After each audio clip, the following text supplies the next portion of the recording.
Mon Seigneur et mon Dieu, je crois fermement que tu es ici, que tu me vois, que tu m'entends. Je t'adore avec profonde révérence. Je te demande le pardon de mes péchés, ô Jésus, et la grâce de bien faire ces 10 minutes d'oraison. Ma mère Marie, l'Immaculée, Saint Joseph, mon Père et Seigneur, mon ange gardien, intercédez pour moi. Chez nous, en Afrique, d'ailleurs comme partout, parce que c'est un très bien humain, tout est souvent motif de fête et d'allégresse, et de danse même, pour nous. La naissance d'un enfant, évidemment. Les différentes étapes de son parcours scolaire aussi, et universitaire aussi. Bref, tout est occasion de fête.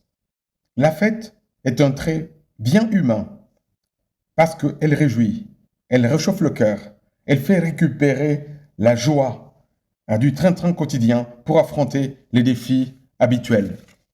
Alors Dieu nous connaissant s'est introduit dans notre vie et nous a apporté Noël, qui est une joie perpétuelle de Dieu qui fait irruption dans notre histoire pour nous donner un motif perpétuel d'allégresse et de joie.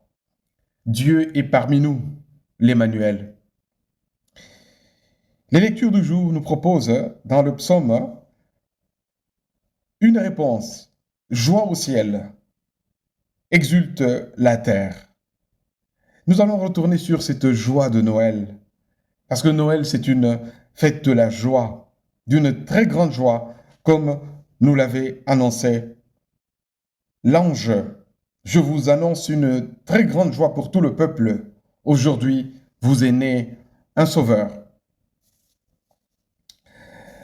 En partant d'une très ancienne homélie prêchée aux chrétiens par un très grand saint, Saint Léon le Grand, le pape Saint Léon le Grand, je voudrais de nouveau revenir sur la réflexion, méditer sur le sens de cette joie de Noël pour nous tous. Quel est le sens de notre joie dans la nuit de Noël qui se prolonge pour ainsi dire dans tout l'octave, dans les 8 jours qui suivent la fête de Noël? Le pape Léon le Grand nous répond lui-même. Notre Sauveur, mes bien-aimés, est né aujourd'hui, réjouissons-nous. Il n'est pas permis d'être triste lorsqu'on célèbre l'anniversaire de la vie. Celui-ci détruit la crainte d'avoir à mourir et nous donne la joie de l'éternité promise. Dieu lui-même a confirmé dans notre vie les motifs de joie, les motifs profonds de joie. Il a détruit la crainte d'avoir à mourir et il nous donne la joie, l'assurance d'une éternité promise de bonheur. Comme tu es bon, Seigneur, comme tu es bon pour t'être dérangé, pour venir dans notre monde, supporter le sacrifice de prendre notre humanité avec ses limitations. Pour moi, Seigneur Jésus, qui suis souvent sans amour, pécheur, ingrat, donne-moi, Seigneur, de me convertir. Remplis mon cœur d'amour, mon âme d'amour. Du pécheur que je suis, fais de moi un homme bien, une femme bien, un saint, une sainte. Et que je manifeste par ma joie la gratitude d'appartenir à Dieu. Chacun de nous a un motif pour se réjouir à l'occasion de Noël. Tous dans le monde, nous avons des motifs profonds de réjouissance à l'occasion de Noël. Saint Léon le Grand les énumère.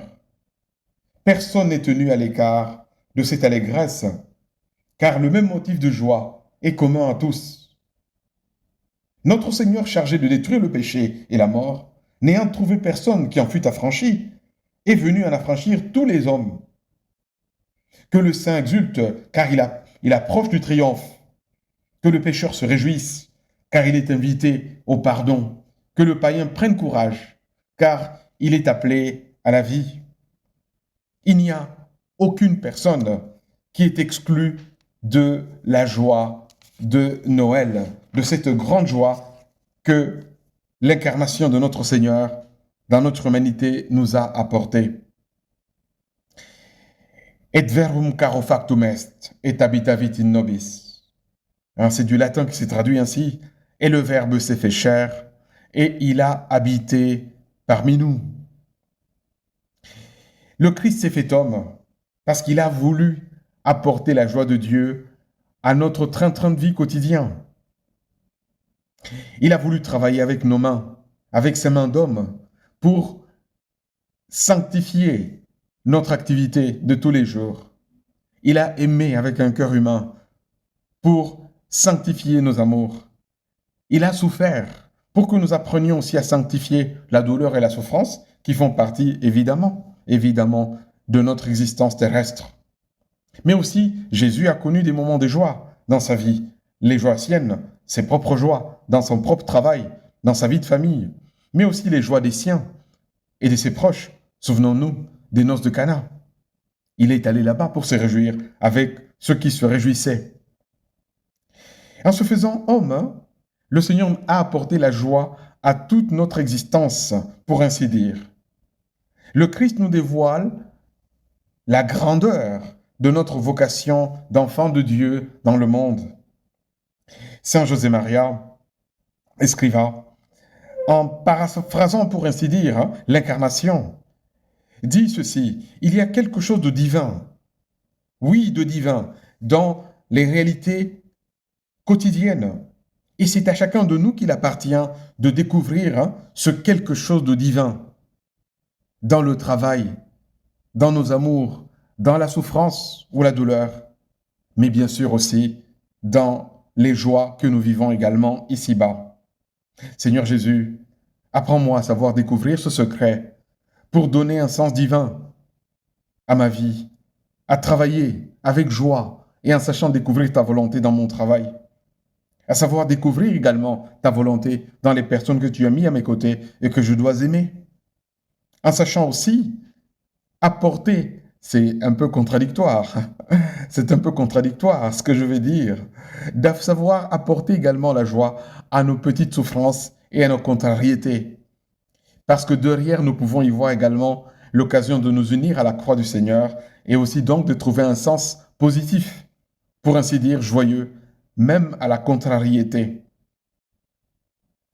Merci Seigneur, parce que avec ton entrée dans le monde, tu as transformé notre existence et tu lui as donné un sens profond, divin, joyeux. Quelle grande chose que d'être chrétien, quelle grande chose que d'être disciple de Jésus. Et le pape Saint Léon concluait dans son homélie pour le jour de Noël: chrétien, nous interpelle-t-il, prends conscience de ta dignité. Puisque tu participes maintenant à la nature divine, ne dégénère pas en revenant à la déchéance de ta vie passée. Rappelle-toi quel chef tu appartiens et de quel corps tu es membre. Souviens-toi que tu as été arraché au pouvoir des ténèbres pour être transféré dans la lumière et le royaume de Dieu. Par le sacrement du baptême, tu es devenu temple du Saint-Esprit. Garde-toi de mettre en fuite un hôte si noble par tes actions mauvaises et de retomber ainsi dans l'esclavage du démon, car tu as été racheté par le sang du Christ. Voilà, le pape Saint Léon nous interpelle en nous disant: souviens-toi de la grande dignité qui est la tienne, parce que par l'incarnation du Seigneur, Dieu s'est fait homme, nous sommes devenus participants de la nature divine. Et il nous invite à honorer le corps du Christ dont nous faisons partie en ne retombant pas dans la déchéance de notre vie passée. Seigneur Jésus, aide-moi à vivre en chrétien. Aide-moi à te chercher jour après jour dans mon travail, dans ma vie de famille, dans mes relations, dans la vie sociale. Et de cette manière, je sais que la joie ne me quittera jamais. C'est vrai, il peut y avoir des revers, et il y en a. En tant que chrétien, nous ne sommes pas épargnés. Mais dans ma vie, la joie ne manquera jamais, parce que le Verbe s'est fait chair et il a habité parmi nous. Joie au ciel, exulte la terre. Je te remercie, mon Dieu, des bonnes résolutions, des actes d'amour et des inspirations que tu m'as communiquées dans cette méditation. Je te demande de m'aider à les mettre en pratique ma Mère Immaculée, Saint Joseph, mon Père et Seigneur, mon ange gardien, intercédez pour moi.